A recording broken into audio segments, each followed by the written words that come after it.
Good afternoon. My name is Deborah Kavanaugh Grant. I'm a local food system and small farms educator working for the University of Illinois Extension, and I'd like to welcome you to today's webinar, the Food Safety Modernization Act, what the proposed rules mean for farmers and local food.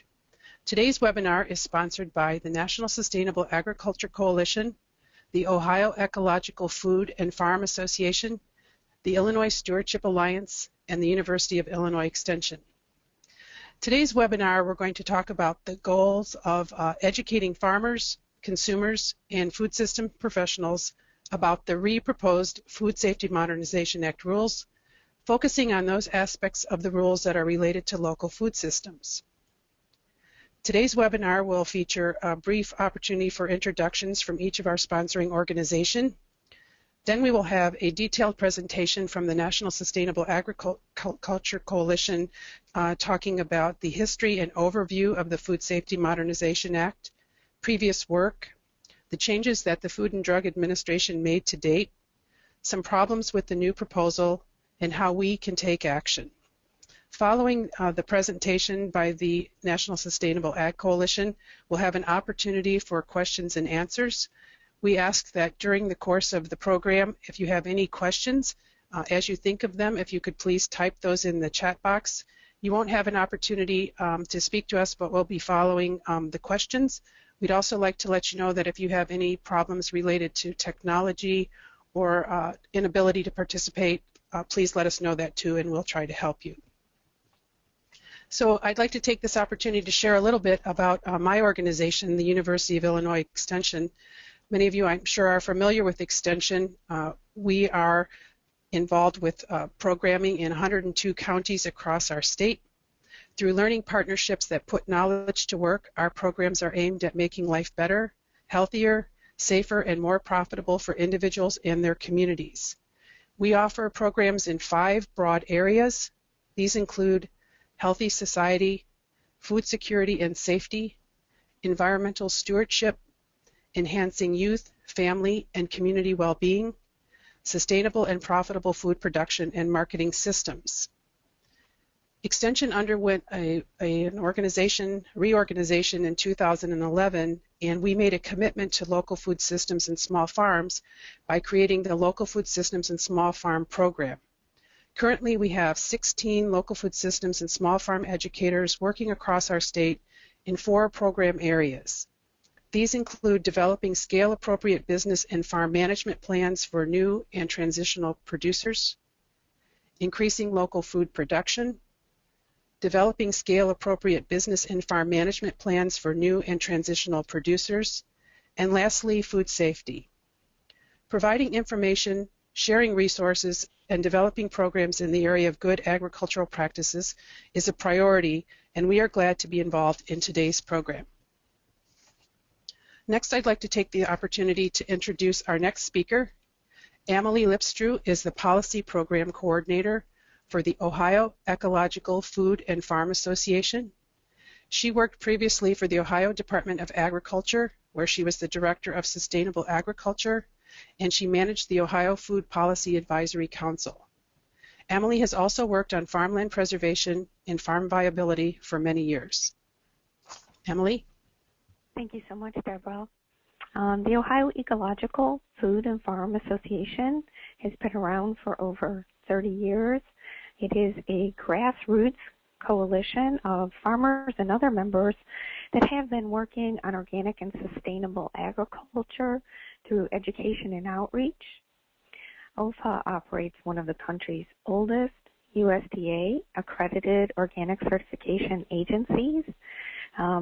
We also operate a farm investment fund and host the largest sustainable agriculture conference in the state of Ohio. We advocate for state and federal policies to promote sustainable agriculture, and really believe that these FSMA rules are going to have a huge impact on local organic and sustainable farming in the state of Ohio.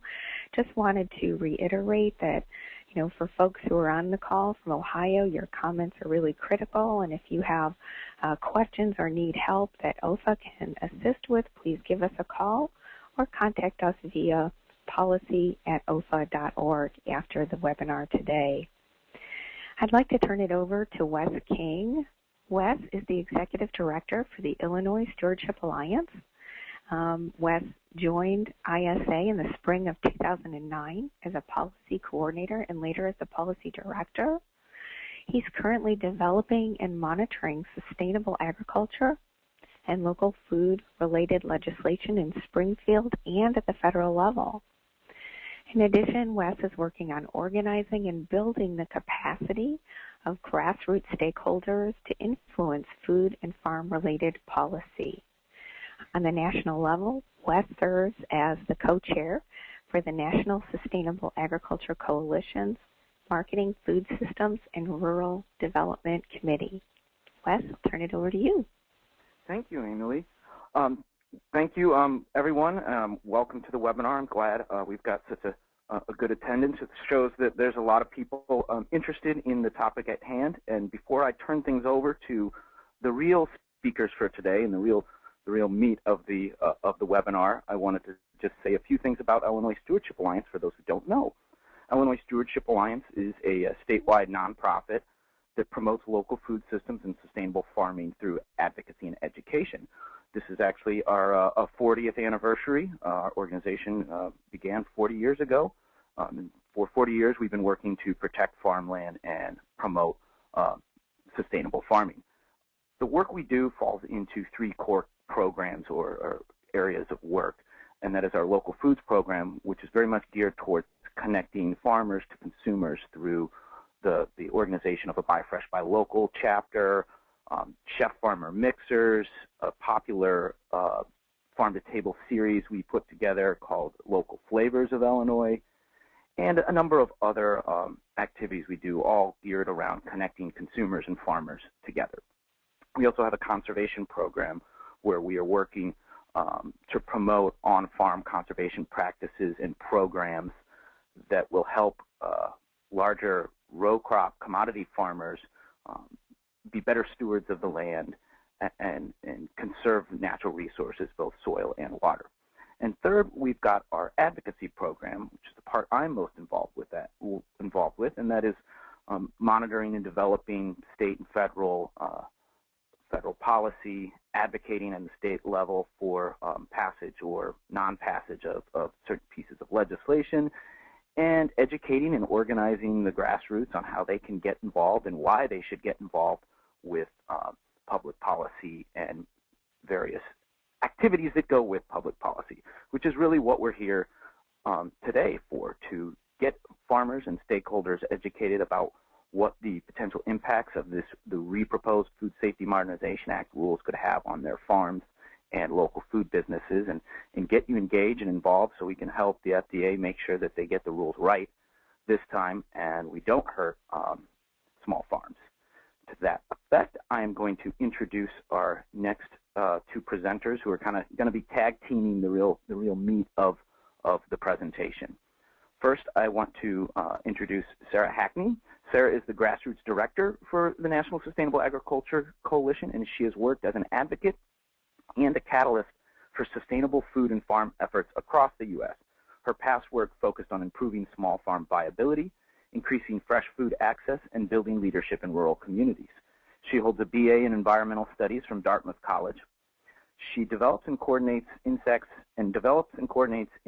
national grassroots advocacy campaigns in collaboration with the rest of the staff and member organizations like Illinois Stewardship Alliance.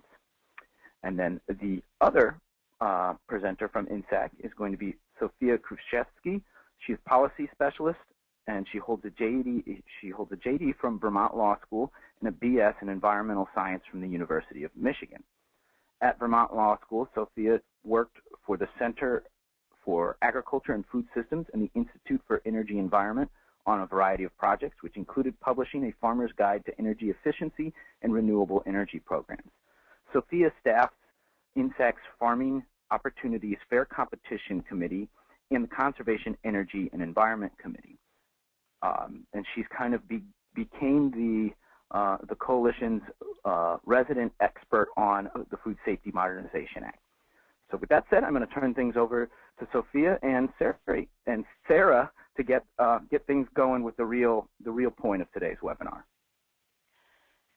Awesome. Thank you so much, Wes, for the intro. Hey, everybody. This is Sarah Hackney with INSAC in DC.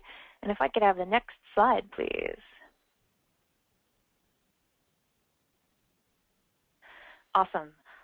So thank you all for making a little time out of your busy day in the middle of the day to come and join a webinar about food safety. If you're here, you must care about this. And so we're going to do our best today to get you up to speed and engaged. Before we get started, just a second or two about who is INSAC and why in the world are we talking to you today. So both Sophia and I work for an organization called the National Sustainable Agriculture Coalition. We are sort of basically an alliance of an organization made up of organizations. So we're an alliance based here in Washington, D.C., and together with our over 100 member organizations around the country, we advocate for more sustainable federal food and farm policy. And so a lot of what our work is bringing the voices of members like OFA, like Illinois Stewardship Alliance, to the table here in Washington, D.C., so that you all can have a voice and have an impact and have federal policy that's more responsive to the needs of sustainable ag, local food systems, conservation, and rural communities. The Food Safety Modernization Act is something we've been working on for many years because it's such a huge, huge issue for sustainable food and farms. And we're working really hard right now to make sure that the rules don't put farmers out of business, that they don't undermine sustainable practices, and they don't unintentionally squash the kind of local food and farm efforts that organizations like OFA and ISA have been championing. So what are we going to talk about today? We're going to do our darndest to be brief and efficient, and we will have time for questions. And like I said earlier, please go ahead and type them in as you think of them. And we'll definitely take them. But just to give you a quick sense of what we're talking about today, you'll hear first from my colleague Sophia on sort of a FSMA 2.0. What's the background and overview of what are these rules anyway? What are some of the key issues with this new version of the rules that we're looking at right now? So that's the technical part. We're going to go issue by issue and kind of give you that dense download of what's going on. We're going to talk a little bit about why it matters, why it's relevant for farmers and consumers. And then at the end, we're going to work through free materials and resources that are available to help you weigh in and have an impact. I'll just note here too, there's a whole lot of information we're about to cover. Please don't feel like you need to become an expert overnight. This is intended to help get you started and give you a starting point. And like Emily said, you know, Wes, Emily, myself, Sophia, we're all here as resources and to help. So with that, I'm going to turn it over to Sophia. Great, thanks, Sarah. So this is Sophia from INSAC, and I'll be spending the next 30-35 minutes doing a pretty deep dive into the issue, trying not to get too technical, but still covering a lot of ground. And so, you know, bear with me. We'll have lots of time for questions at the end. And I'm just going to start by giving some context, so how it is that we arrived in this current proposed rule stage where we are, and then move into the rules themselves. And so just as an overview, Congress passed the Food Safety Modernization Act, and the President signed it into law in early 2011. But it was the result of several years of debates and a lot of work by various stakeholders to increase the federal government's ability to take a preventative approach to food safety, so to prevent food safety problems before they happen, and is really seen as the first major overhaul to the way that we look at food safety in our country since the 1930s. The bill itself, Food Safety Modernization Act, or FSMA, contains a number of different provisions within it that give the FDA authority to put out new standards through regulations that impact farmers that grow produce, and also facilities, food facilities that are manufacturing and processing food for consumption. And it also, you know, increases FDA's ability to respond to food safety problems through increased inspection and recall authority, and provides for the agency, for the Food and Drug Administration, the FDA, to be able to also increase the safety of imported foods as well. So that's the the big picture of the Food Safety Modernization Act. Next slide, please. And so within this broader law, there was a lot of concern as it was moving its way through Congress that the impacts of these food safety rules would be detrimental to sustainable and organic farmers and to local and regional food systems. And so there were a number of provisions that were included in the law that provide particular protections or considerations for small and mid-sized farms and food businesses, for on-farm conservation, for organic agriculture, so to ensure that these rules didn't result in some sort of inflexible one-size-fits-all regulation that would put a halt to the growth and the continued growth of sustainable agriculture and local food. And so where we are now in this regulatory phase is that, our job is to make sure that those provisions that were in the law are also in the regulations. So FDA is currently putting out a number of proposed or draft rules for the public to comment on that are part of, what the law requires them to do. And so there are a number of different rules that address a bunch of different areas within the overall food system. But we're focusing just on two proposed rules, the produce safety rule and the preventive controls rule for human food, because those have the greatest potential impact on local food and on sustainable agriculture. Now, FDA put out original proposed rules for these two rules back in early 2013, and there was a comment period that lasted through November of 2013. And during that time, NSAC, OFA, Illinois Stewardship Alliance, and many others within the sustainable agriculture community rallied and got thousands of comments in, tens of thousands in some cases, into FDA on these proposals, trying to explain to FDA why the rules were, where the rules were flawed, where there were concerns, and what could be done to improve the rules to work for sustainable ag and local food. And FDA listened, and they have re-proposed. They put out a new draft of a number of the most concerning areas within these rules for a second round of public comment. They said, okay, we heard you. We didn't get it quite right. What do you think about this instead? So they haven't re-proposed everything.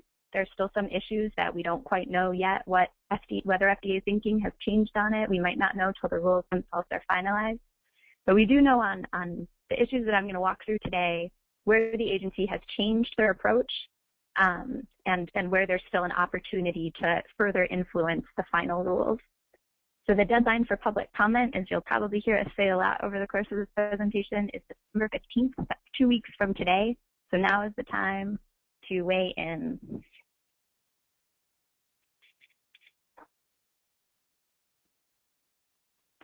So what I'm going to do first is take a little time to talk about the proposed produce rule and the proposed preventive controls rule, just so that we approach the conversation about, what the changes are in the re-proposal, what the issues are, with some foundational understanding about who is impacted, who's covered by these rules, and what do the rules require.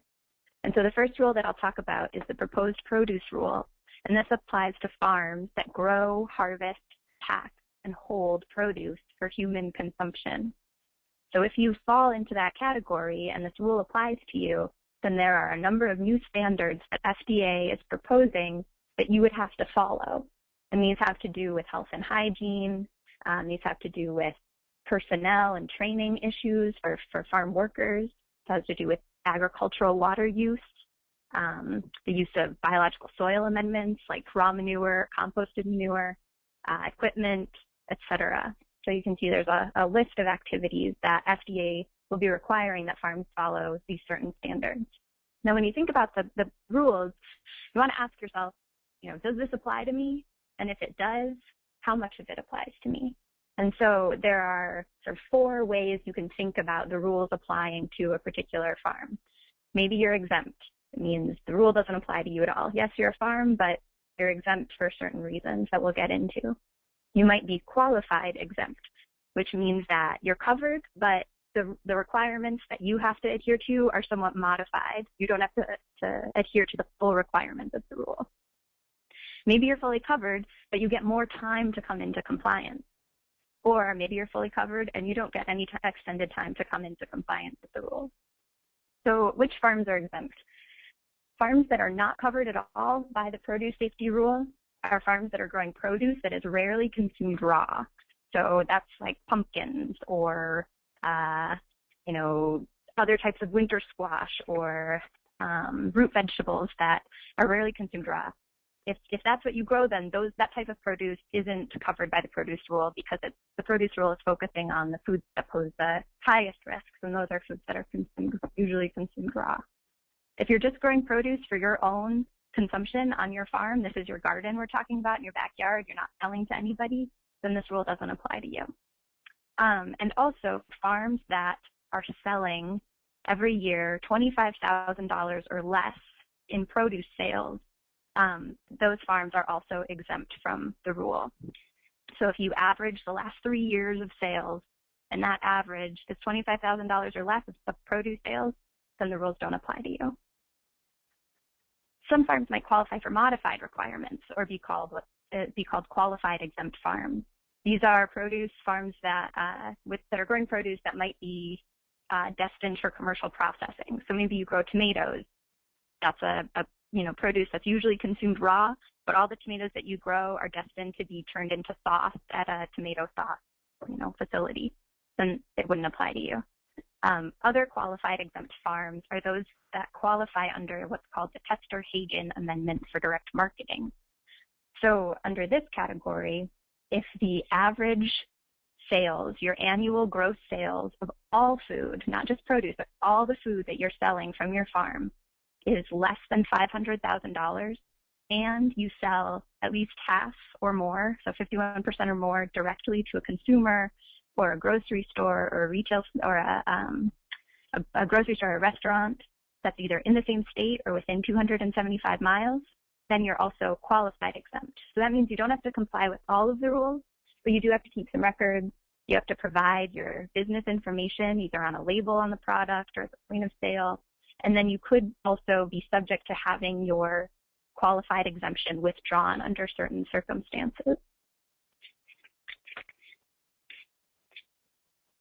The final category are those farms that are totally covered by the rule, but maybe have different compliance dates based on their size. So a very small business is considered one that has less than $250,000 in average annual produce sales, and a small business has less than $500,000 in average annual produce sales. And both of those, if you're a farm and you qualify as a very small or a small business, and you get a couple extra years to come into compliance.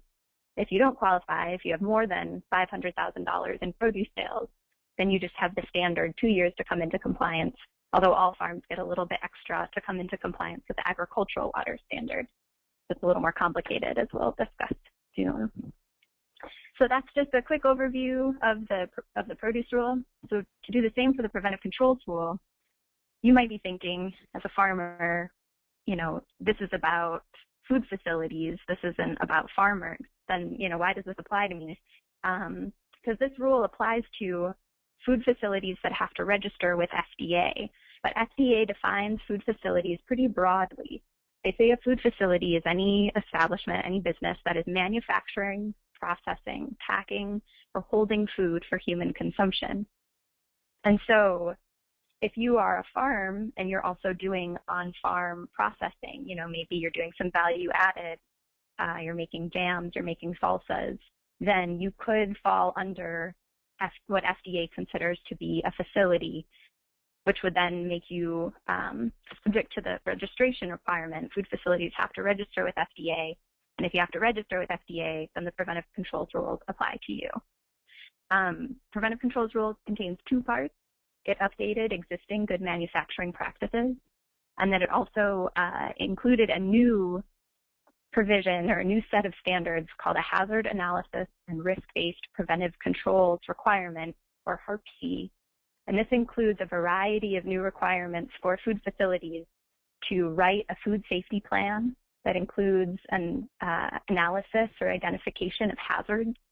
It requires you to implement and monitor and verify preventive controls that you have in place to ensure that you're preventing foodborne illness issues, that you have identified corrective actions that you would take if something goes wrong, and that you keep records of all of this. So it's a pretty extensive new set of requirements for food facilities. So just like the produce rule, you can think about coverage under the preventive controls in 4 different categories. You might be exempt from registration, and so the preventive controls rule just won't apply to you. You might have to register. You're a food facility that has to register, but maybe you meet conditions that mean that you're exempt from complying with the HARP-C, that sort of large set of regulatory requirements. You might be a qualified facility, and so you still have to comply with a lot of requirements, but they're modified. They're not quite as expensive, quite as burdensome. Or you might be fully covered, maybe with extended compliance timelines based on the size of your business. So who is exempt from registration? Under that first category, if you're exempt from registration, preventive controls rules don't apply to you. So technically, farms are exempt from registration, so the preventive controls rule shouldn't apply. So are retail food establishments. These are establishments that sell primarily direct to consumers. So these are things like grocery stores, restaurants, farmers markets, CFAs, farm stands. But the issue with farms, you kind of see farms are exempt unless. And so FDA has created this new category of a farm mixed type facility, which means that you are a farm and you should be exempt, except you also do activities on your farm that FDA considers manufacturing and processing.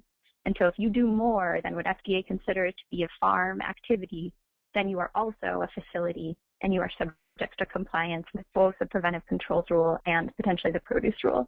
So this is, again, returning to the example of a farm that's also making salsa or jam on their farm.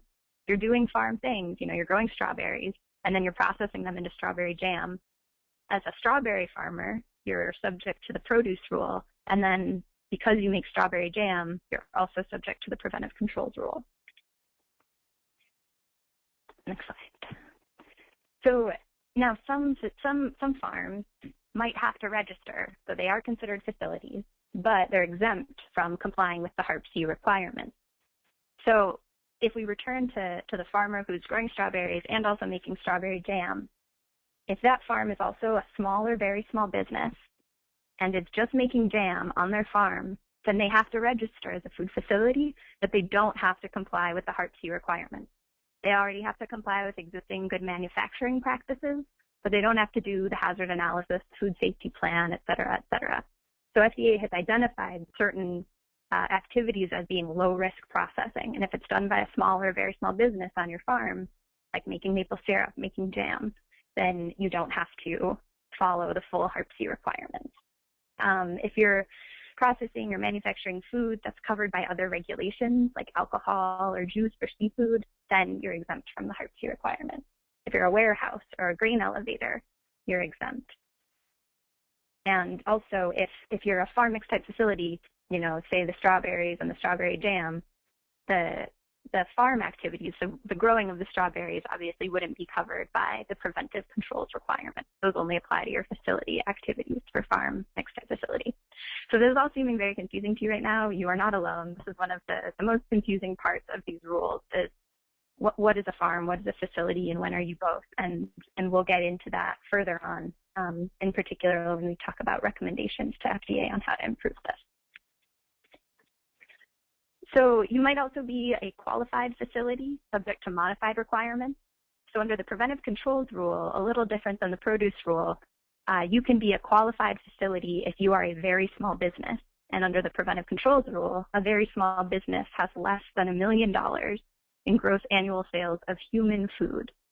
So if you have an on-farm business or if you're just a very small business, less than $1 million in gross annual sales of human food, then your requirements are modified so that you do have to register, you have to keep some records, you provide business information, contact information at point of sale, and your qualified exemption could be withdrawn under certain circumstances. Slide. And the final category is, again, those businesses that don't qualify for a full exemption or a modified, qualified exemption, but are those that are subject to the rules, but you have longer amounts of time to come into compliance based on the size of your business. So if you're a small business, under the preventive controls rule, that means you have less than 500 employees, but you don't otherwise get, a full exemption for other reasons, then you get 2 years to come into compliance. Very small businesses get 3 years to come into compliance, but all other businesses have to come into compliance within 1 year. Maybe we'll just pause, and here we go. Okay, I see we're moving on to the next slide now. That's good. Maybe this is a welcome breather. So we're going to be shifting gears a little bit now. We've just made our way through the overview of, who is subject to these different rules and to what extent. And so now we're going to move into some of the key issues that remain in the reproposed rules, kind of looking at each one from what was the problem originally, how did FDA address the problem in this second round, and what are the recommendations that we can make to improve the problem or to fix the problem. And so we're going to go through our top 10. Some of these are issues that go between rules. They pop up in both the produce rule and the preventive controls rule. And some of them are just specific to the produce rule. Some are just specific to the preventive controls rule. So the very first issue is what I talked about just briefly before, that, really foundational to the FSMA rules is the issue of what is a farm. Are you a farm or are you a facility? How do you know which rules apply to you? And so currently, FDA defines farm as an establishment that's in one general physical location under one ownership devoted to the growing and harvesting of crops and the raising of animals or the raising of animals. Farms can also pack and hold raw agricultural commodities or products from other farms or their own farm. They can process them if they're going to be eating them only on the farm, and they can package, label, dry, or dehydrate them without any additional processing. If you're only doing those things, then FDA says you are only a farm and you are not a facility. But if you do more than that, then you are also considered a facility, which means you have to register, which means the preventive controls rules apply. Now, in the original proposed rule, FDA was, they've made some changes from the original proposal. One of the first things that they did in the original proposed definition is that they made a difference between if you were packing and holding your own produce or someone else's produce. They said, if you pack and hold your own apples, you're a farm. But if you pack and hold your neighbor's apples, you're a facility. They've changed that. They're not taking that approach anymore, in large part because of the comments that they heard from farmers, that this is a common practice, this is a necessary practice at times. And so they've changed that in the definition. They've also expanded on their definitions of what is packing and what is holding to include all of the other activities that might be incidental to or necessary for packing and holding. So there are still a lot of problems with the definition that make it confusing to know if you're a farm or if you're a facility under the rules. One of those is this idea of one general physical location. Many of you may be on your own farms or farms that are not just one parcel of land in one place. Maybe it's made up of multiple parcels. Maybe they don't touch each other. Maybe they cross county lines. Maybe they cross state lines. Same with under one ownership. It's very likely that you or farmers that have varied ownership structures to their farms, or maybe they also participate in some sort of jointly controlled or cooperatively controlled farm operation for packing and holding.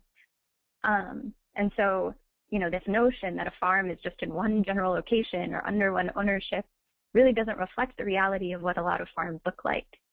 And so because of the strange way that FDA is defining a farm, you get the issue where FDA is looking at the same activity but treating it differently based on where it is. So if you are packing your fruits and vegetables on your farm, FDA says you're a farm and you just have to follow the produce rule.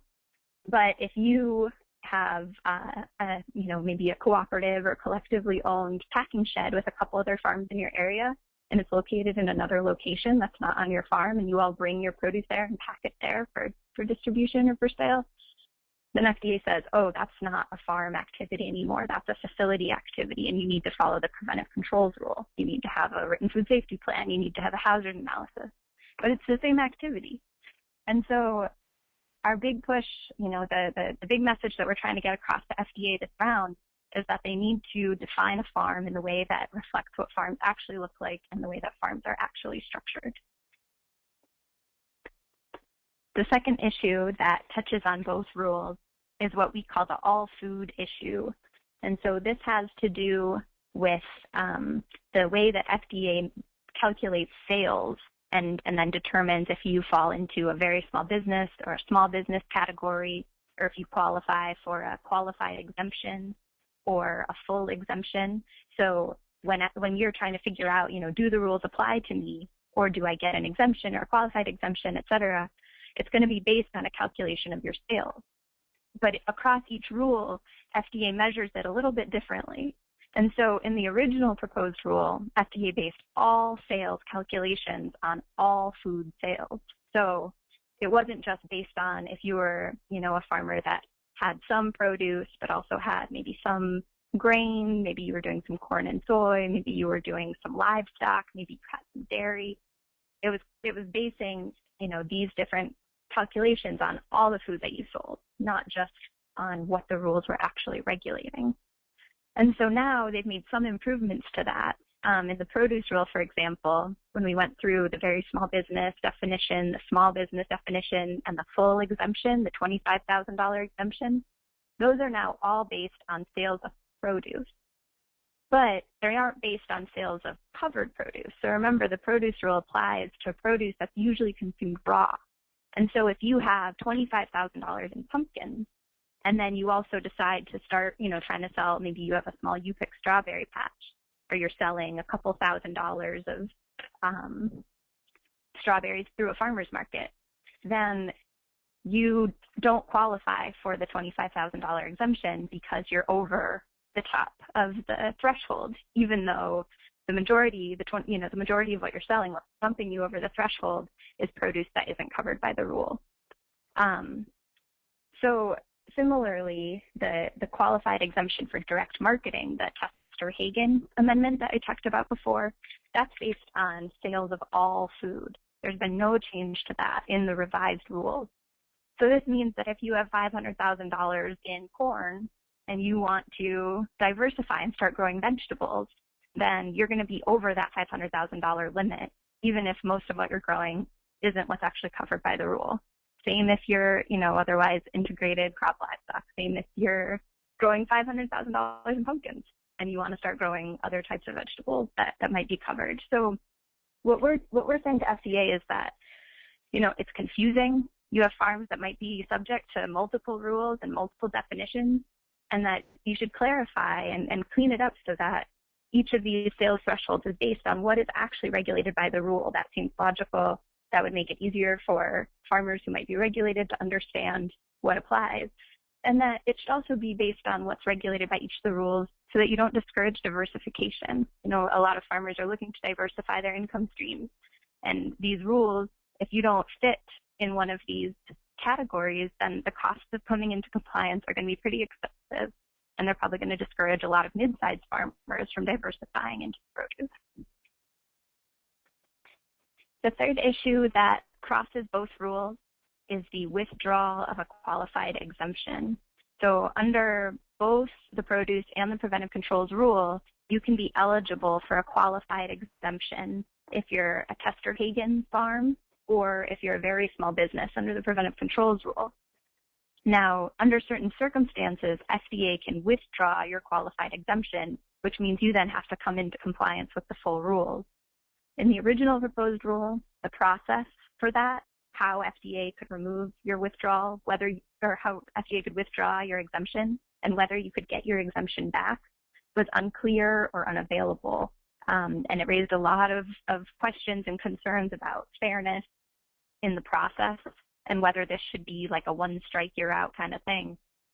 And in the revised rules, FDA made a lot of improvements to this area, again, because they heard from concerned farmers like all of you.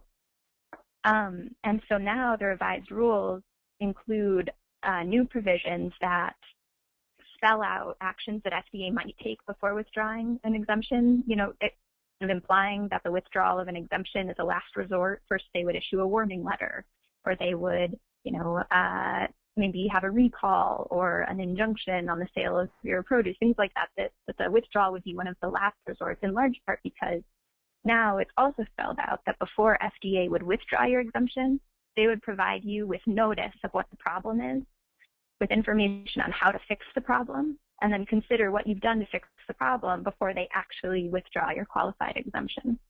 And they've also put in a new provision that provides a process to get your exemption back after it's been withdrawn, as long as you meet certain circumstances, like address what the problem was to begin with. So this is a really big improvement, but there are still some remaining problems. In particular, there are some inconsistencies between the process and each of the rules. And so if you're a farmer who might be a very small business under the preventive controls rule and a Tester-Hagen exempt farm under the produce rule, you want to make sure that the process is the same for both of those. There are also some areas where more detail, more clarity is needed in terms of some of the key terms that FDA is going to rely on if they were to withdraw an exemption, and the kind of information that they need to provide in the notices. And so we have additional guidance on what those issues are in a lot of the materials that Sarah's going to talk about in a little bit. So now switching gears, just looking at the produce rule alone, there are a few issues I want to talk about. The first is the issue of raw manure and compost. In the original proposal, the compost and the raw manure standards that FDA was proposing were they contradicted what was required by the National Organic Program. It would have caused some significant disruption to the organic markets, in addition to sustainable agricultural practices, because of the incredibly long interval that they were proposing to require between when you can apply manure to your fields and when you can harvest. They heard back on this. They realized or have acknowledged that they really don't have the science to justify the intervals that they were proposing. And so what they've done now is they've aligned the composting standard with what the National Organic Program requires. So there's no interval if you're going to be applying properly composted manure to your field and harvest. There's no interval. And FDA has indicated that they also want to increase access to the use and increase use of compost. They want to help reduce barriers to using compost on farms. And then they've also taken a really big step with the raw manure interval to defer finalizing. So they're going to wait to finalize an interval until they undertake a pretty significant research agenda in collaboration with USDA and with stakeholders to figure out what the research gaps are, to look into the differences and risk associated with raw manure use on different kinds of farms in different locations, under different cropping systems, production systems, organic systems, et cetera, before reproposing an interval at a later date that we can then comment on before it's finalized. So in the meantime, they are not proposing to finalize a standard, but instead are noting that farmers that are organic farmers still follow the National Organic Program standard interval. The water standard, agricultural water standard, is another area that they received a lot of concern from farmers because of the cost and the burden associated with the standard that they were requiring, and also the testing frequencies that they were proposing.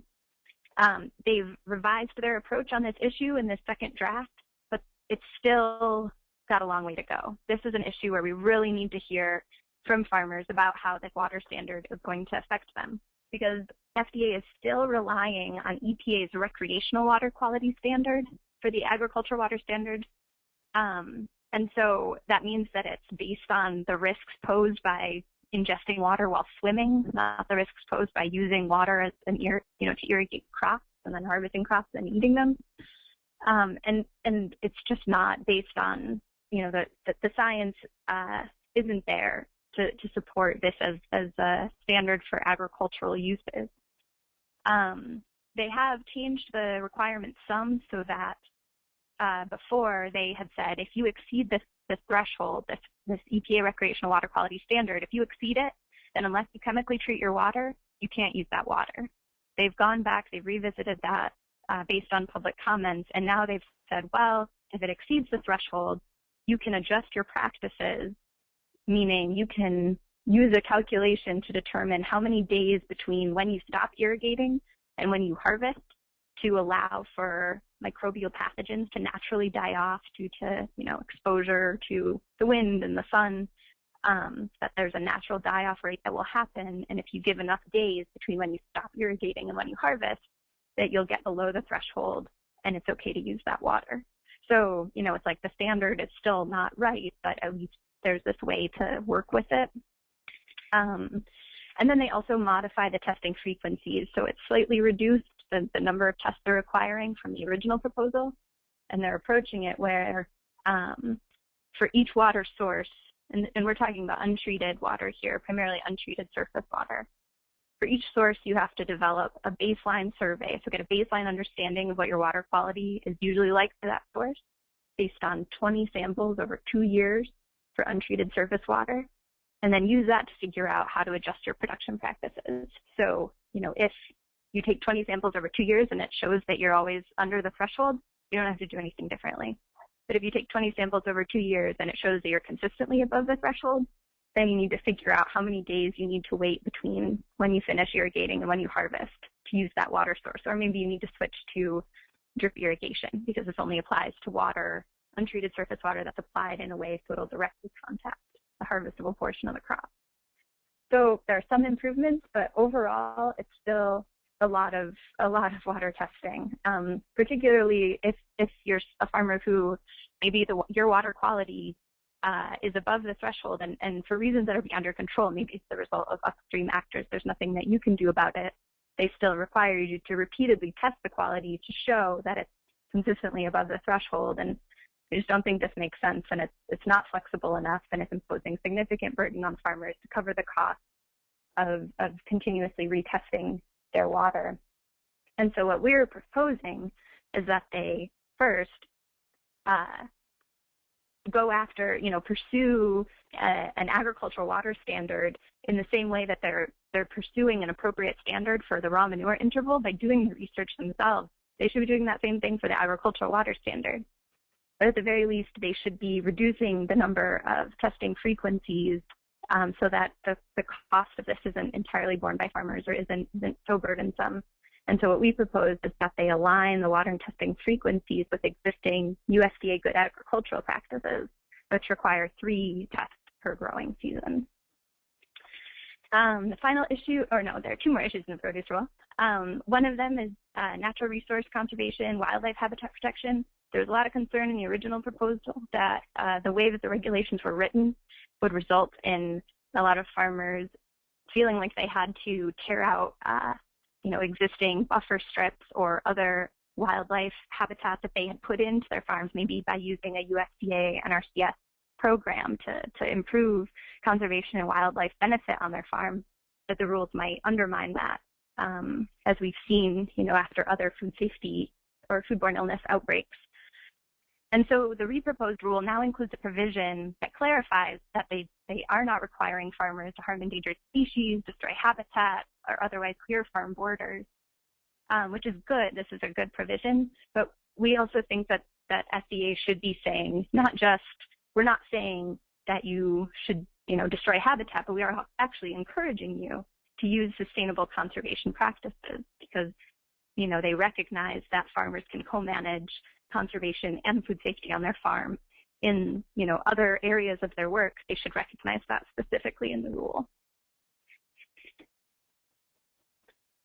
And then the final issue in the produce rule has to do with record-keeping requirements. FDA is asking a few specific questions on whether they should require farmers to keep more records if they're packing or holding produce from other farms. They're also asking if they should keep records for farmers to show if they're applying this rate, of microbial pathogen die-off, if they're stopping between irrigating and harvesting, if their water exceeds the threshold. And, the paperwork and record-keeping requirements of these rules are already incredibly extensive. And so our message to FDA on this is just that FDA shouldn't require more than what's kept in the ordinary course of business, that records can be invoices, records can be labels. They have to allow written records. And for something highly perishable like produce, a 1-year record retention requirement is enough. So just to pause. We're shifting gears again, moving from the produce rule into the preventive controls rule. I had already discussed 3 issues that relate to the preventive controls rule: the farm definition, the all food issue as it relates to the very small business definition, and the withdrawal of a qualified exemption. And then there are 3 more issues that I'm going to touch on, starting with supplier verification. So remember, now we're in the preventive controls rule. This applies to farms that may also be considered facilities because they do on-farm processing. This also applies to businesses like food hubs that might be aggregating produce and maybe are also doing some, slicing, peeling, chopping. Maybe they're trying to get fruits and vegetables into school cafeterias, etc. These rules could apply to those operations. Next slide.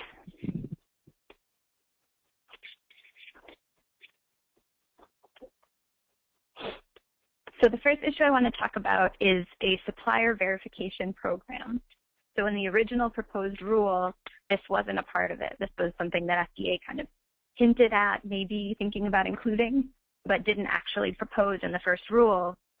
And so in this proposal, they're proposing now to require that if you're manufacturing or processing, so if you're that food hub that's peeling squash for school cafeterias, then they are proposing to require on-site audits for the raw materials or ingredients that those facilities are receiving if they pose significant adverse health consequences. So, you just heard me say all of that, and you're probably thinking, what does that mean? And I would say, exactly, what does that mean? That's the way the rule is written. It doesn't really make it clear who is going to have to get this on-site audit and under what circumstances.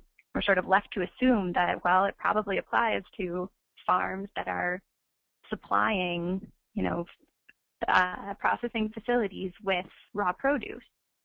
If you're providing carrots to a food hub and they're going to be chopping them up for a school cafeteria, that's probably the kind of transaction that they're going to say, well, you need an on-site audit because those are raw materials or ingredients and they pose significant adverse health consequences because they're arriving raw, they're just getting chopped and then they're going out raw. So the issue here is that FSMA, the law that Congress passed, specifically prohibits FDA from requiring audits. It says, FDA, you can pass these laws or these regulations, but you can't require the people that you're regulating to get audits to verify compliance. So this goes to, again, concerns about costs on farmers and food businesses that are regulated by these rules. And in particular, in this case, the concern is that farms that are already covered by the produce rule and are required to comply with the produce rule are then going to have to also, follow what could be duplicative, additionally costly, burdensome audit requirements from the facilities that they're supplying to. And so Congress said you can't do it. We have a lot of concerns about how it'll play out. And the big message here is just you have to take this out of the rule. You can't finalize the rule with it in here because it's completely against what Congress said. Next slide. Almost there. So just 2 more issues to talk about in the preventive controls rule. And this next one, if we get there, also has to do with concerns about costs of compliance based on new provisions that FDA is proposing that weren't included in the original proposal. The preventive controls rule, in addition to the supplier verification program, now also includes new provisions for food facilities to require product testing and environmental monitoring.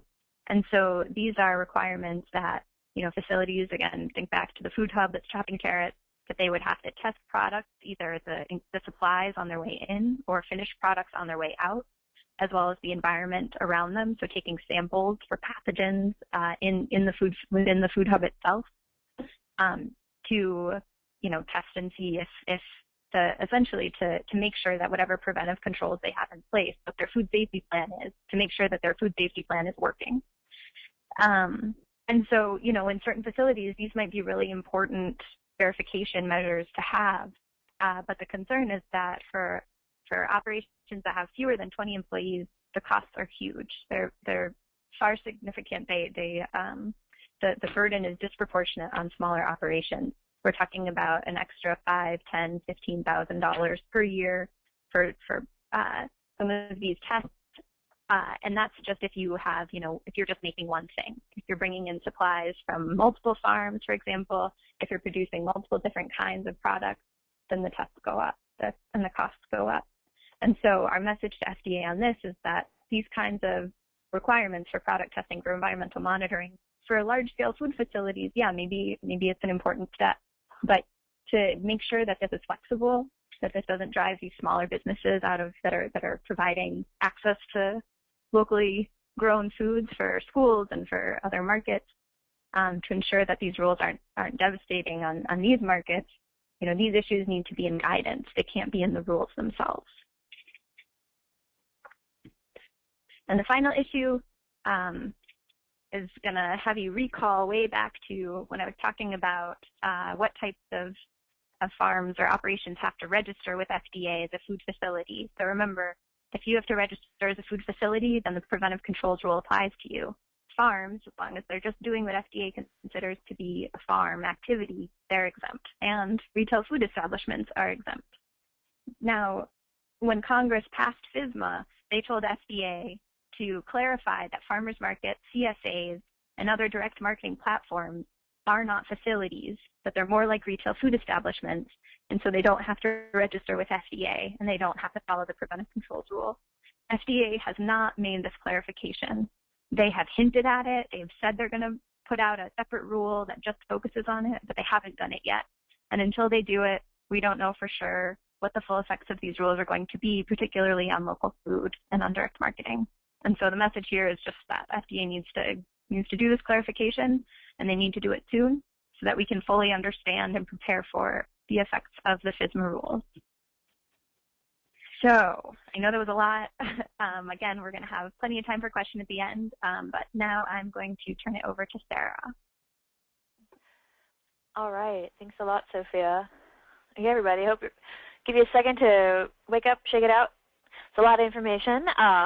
Hopefully that was helpful, and hopefully it's got you thinking, wow, this is a big deal, and I really would like to make sure I understand how this may impact my farm, my food business, or if you're just a concerned consumer, I am concerned what this might do to my food choices locally.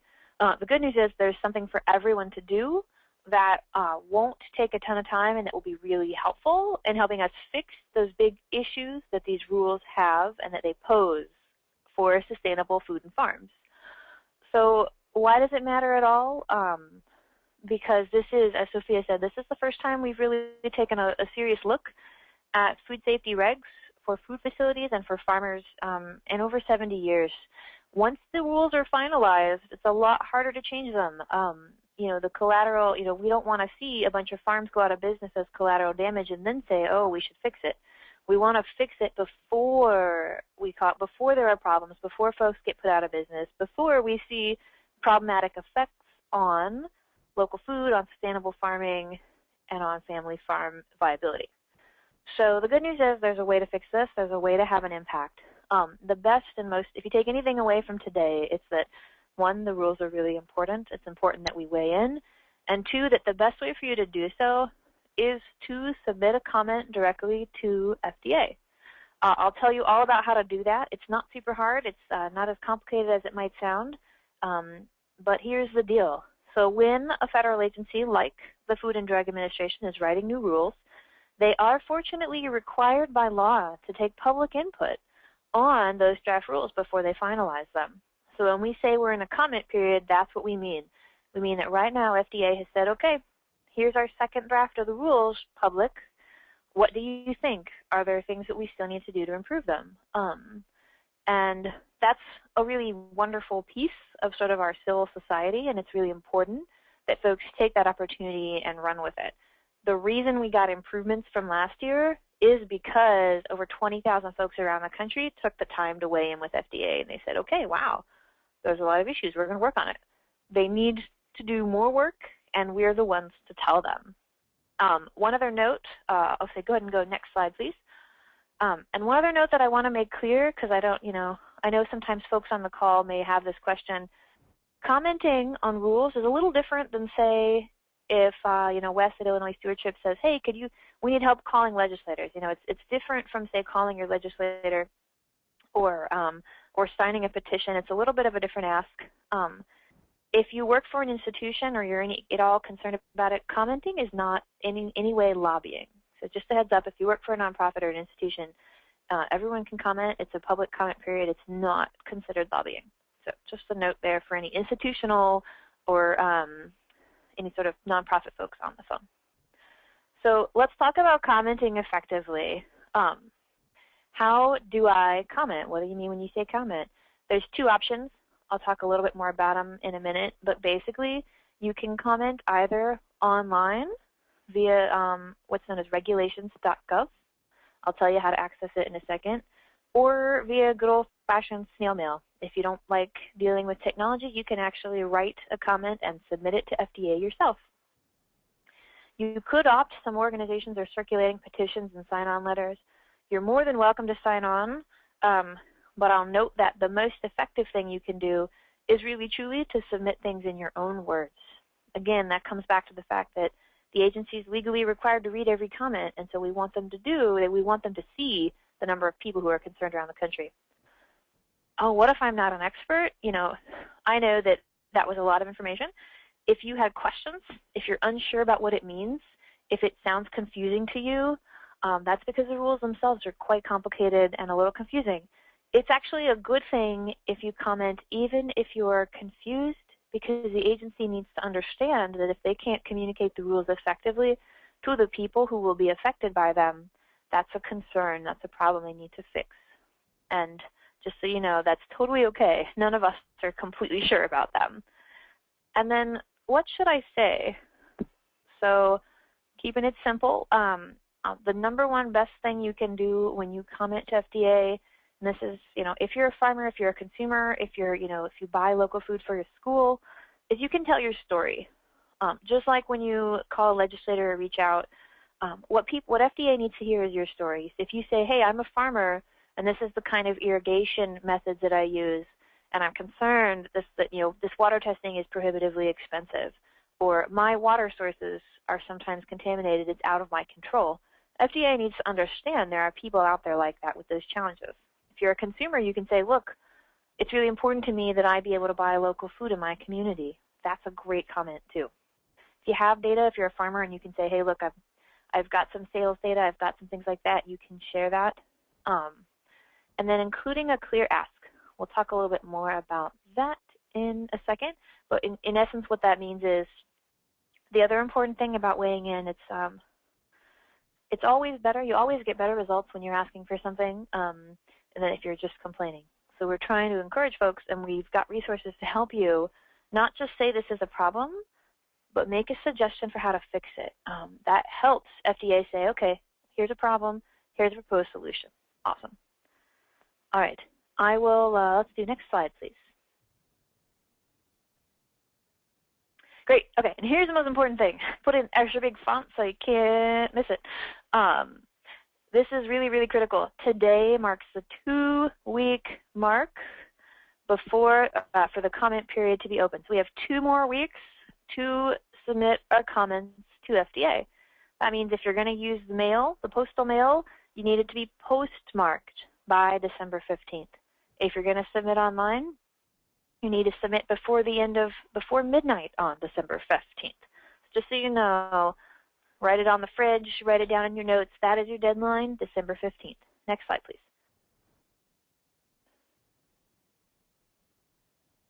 So real quick, I want to get into resources here, but just one thing, I'll step back a little bit.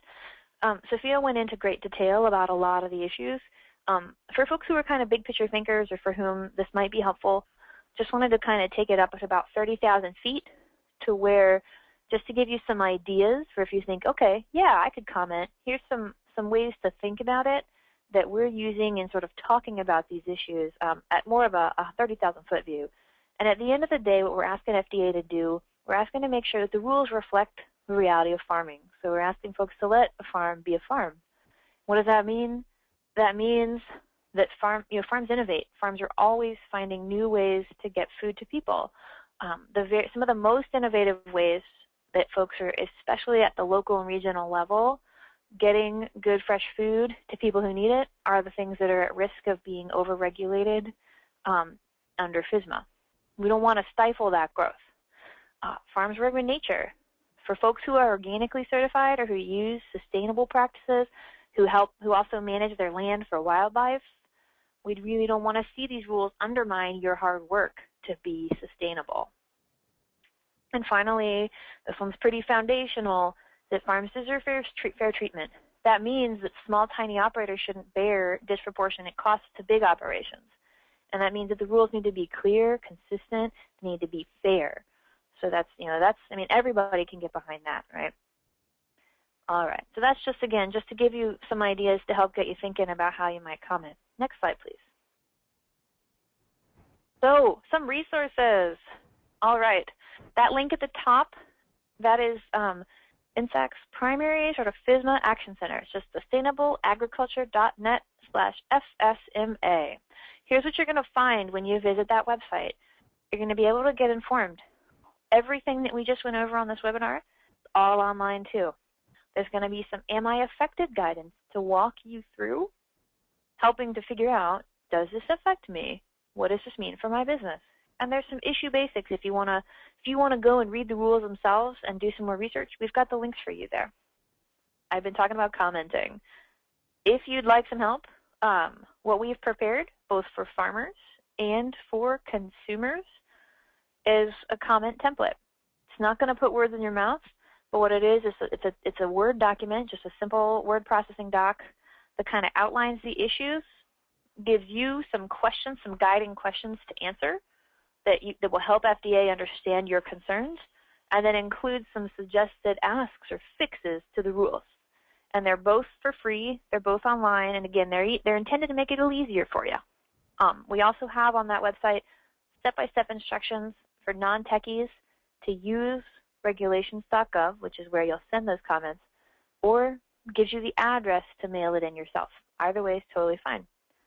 And again, those are intended not to be cut and pasted and sent verbatim, but to give you a place to start and make it a lot easier for you. I'll be honest, it's not going to be a 2-minute petition signature. It's going to take you a little more time, but for consumers, it won't take a whole ton more time, and it's really worth it. Finally, we can use your help spreading the word.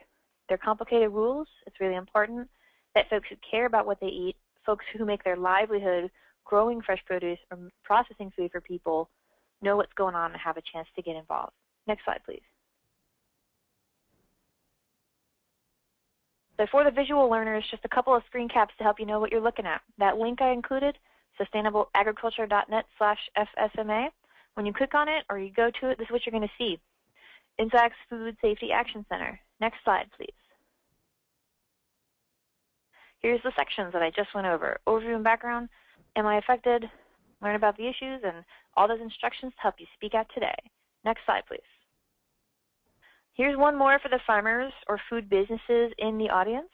We also produced, if you, like me, find the Am I Affected language to be quite challenging to understand, if you're a visual person, we made you a flow chart. It's in a question format, so you can take a look at that and ask those questions of yourself and your business and arrive at some guidance on, okay, I might be affected, or oh, I think I'm exempt. That is free. That's for you. Use it and feel free to share it. It's again on that same website. Next slide. Thanks a lot. All right. Last visual cue here. This is when you go to that website and you say, I want to speak out today, I'm ready.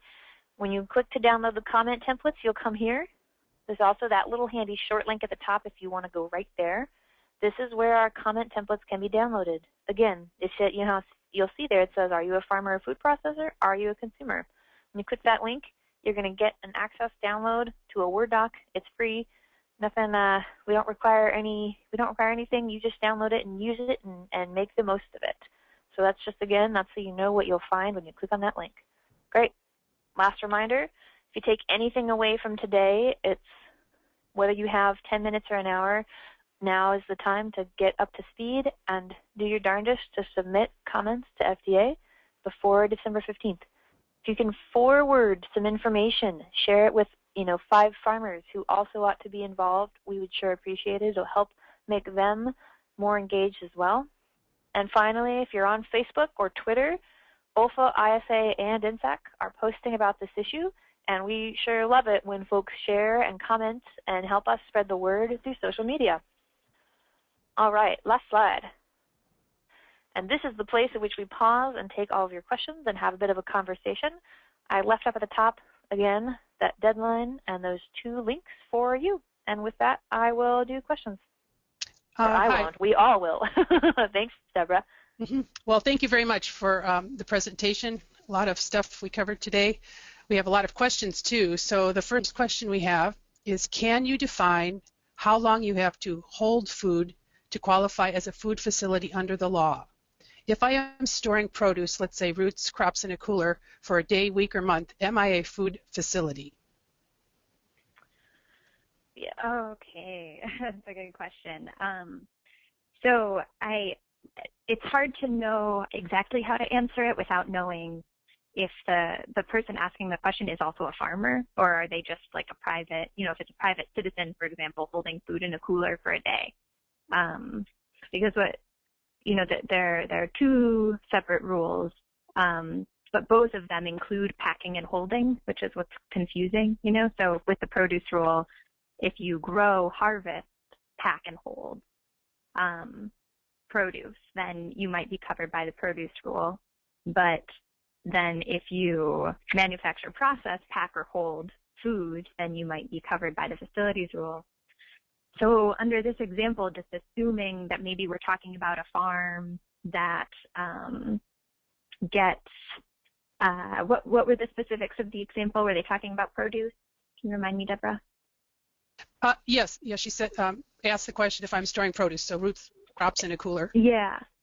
So say you get some vegetables, you're storing them in a cooler, and you're a farmer and you're just storing them for a day. Yeah, there isn't really a time limit on, how long you need to be holding it before you're considered to be holding. So, I would assume that any amount of time that you're storing fruits and vegetables, you're considered holding them. But the issue is, are you a farm?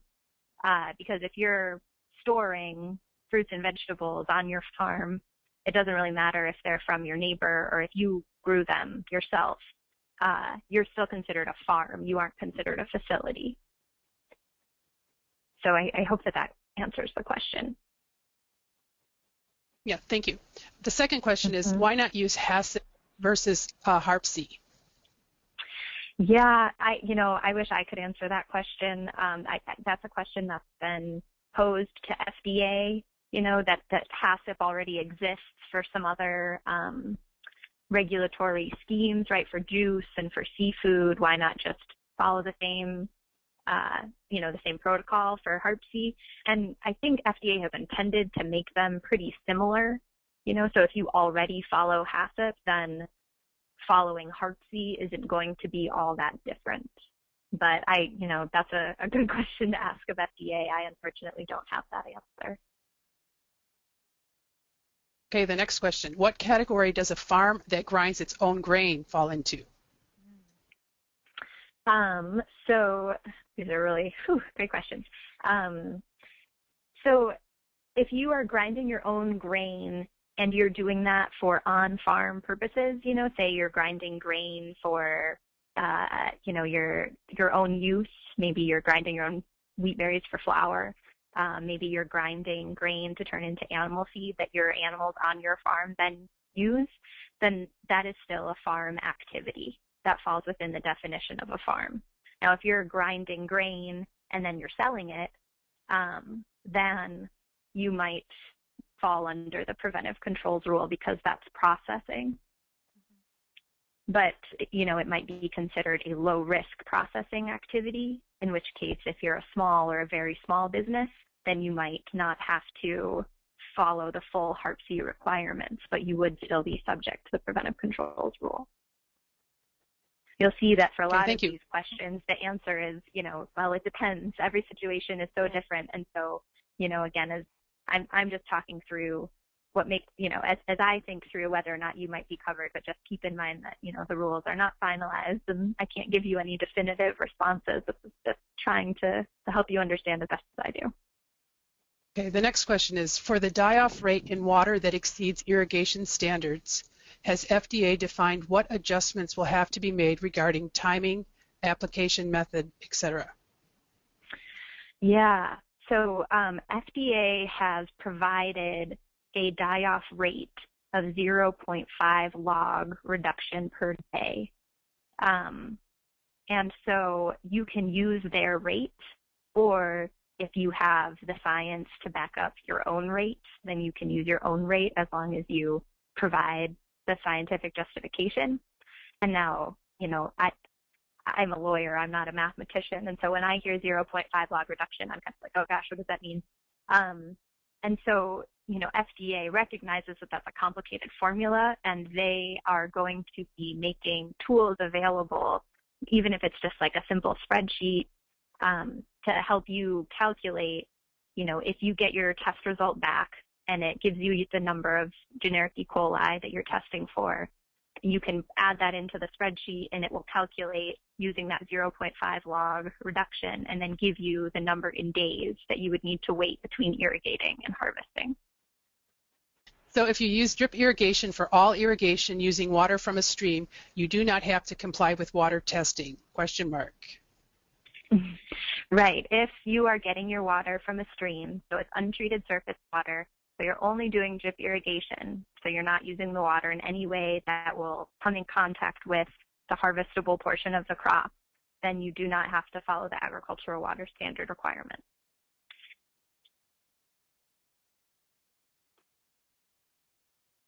Okay, the next question. Would everyone on this call be willing to ignore these rules as an act of civil disobedience and an exercise of our natural rights? What is the consequence of not following these rules? Well, so I'll answer the second question. What is the consequence of not following them? So if you are covered by the rule and you don't follow them, failure to follow the rule is considered a prohibited act under the laws that FDA carries out, and you could be subject to criminal enforcement, which could be penalties like fines or jail time. Okay. Oops, my question just popped up away. Oh, there it is. It sounds like the water standards are the most problematic element in terms of the potential burdens on farmers. And they asked if you could correct if that's wrong. Should that be the highest priority for commenters? Those are good questions. And these really have all been terrific questions. So in terms of produce farmers, yeah, I would say two of the biggest, you know, we sort of presented our top 10, but two of the biggest are definitely the water standard and the definition of a farm. And so if you're just growing produce and you aren't doing any processing on your farm, then maybe your greatest concern would be the agricultural water standard, to ask for clarity and improvement there. But if you're doing any kind of activities that might fall outside of the farm definition, then you really want to weigh in there also. But yeah, those are definitely two of the biggest. Under the supplier verification rule, is it clear how often on-site audits would take place? So the on-site audit requirement would be annually. You'd have to do at least an annual audit, and that would need to have happened before the facility could start buying from you. And so what isn't really clear yet is whether, you know, let's say you have an audit, you're a produce farm, and you got an audit through USDA gaps or something to be able to sell into a different market, if, you know, that's what a buyer required, if that same audit could satisfy the supplier verification requirement, or if you would have to get a separate audit. It's not really clear from the rules whether or not you would have to have another audit. And so that would potentially mean more than one per year. But as it's written right now for the supplier verification program, it would be annual. Another question, if I drip irrigate my carrots, does that water come in direct contact with the edible portion of the crop? So that is a question that we have presented to FDA also. And they say that that drip irrigation is not covered, that they're just talking about direct application. And so since your carrots are underground and you're drip irrigating on top of the soil, then they wouldn't be covered. But then I know that some farmers also do buried drip irrigation. And so, that raises a whole nother host of questions that we haven't gotten a clear answer on yet from FDA. And so I would really encourage you to include that in your comments if that's a practice that you have, that, you still aren't sure what FDA means when they say drip irrigation or, comes in direct contact. What exactly do they mean? Do they mean through the soil or do they mean through the air? And so those are areas that we still need clarity on. Well, thank you. That's all the questions we have. Are there any other questions that anyone would like to ask? We had some nice comments thanking you for the presentation today. Oh, here's one. Will FDA representatives be assigned to a farm or facility to build a relationship with the local community? That's a good question. So I know that, FDA, as part of their FSMA implementation plan, they're really trying to rework the way that they do inspections and compliance, and they're starting to sort of carry this message that their goal is to educate before they regulate.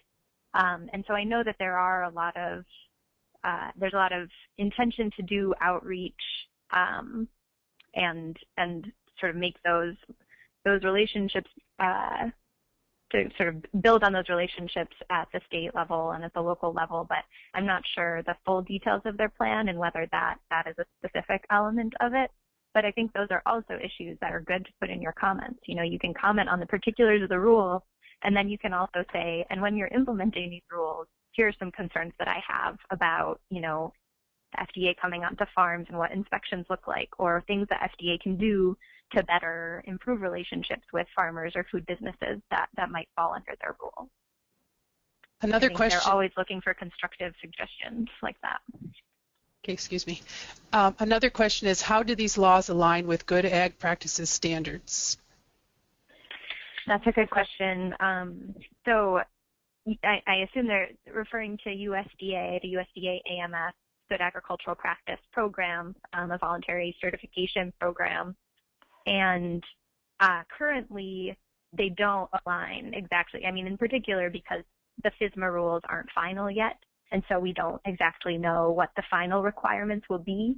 But I do know that USDA and FDA are starting to work together so that they can bring the GAPS program into alignment with the FSMA rules.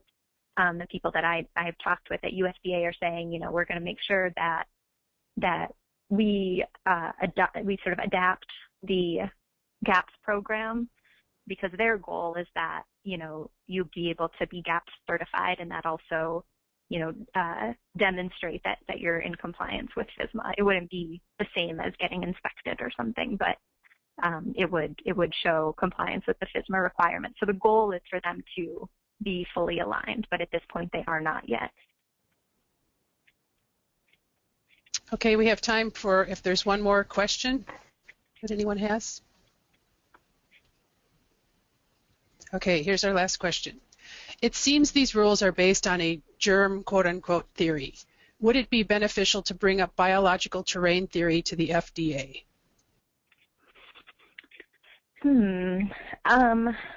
mean, I'm not so familiar with that theory, so I'm not sure that I could comment on that. I think that at this point, it's important to recognize that FDA is well underway in terms of developing their approach to preventing food safety problems on farms, and that, the more information that you can provide them using examples from your own farm in particular on the way that the rules will play out, that's going to be the most beneficial in terms of getting them to change their approach.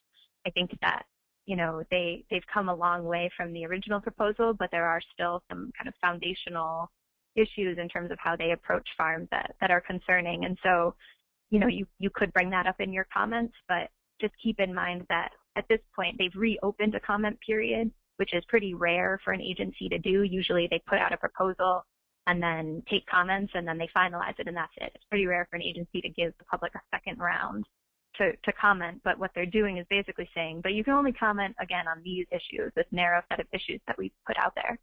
So you can make those comments, but they, I'm not sure that they'd have the same weight or the same effectiveness as comments on their specific questions would be.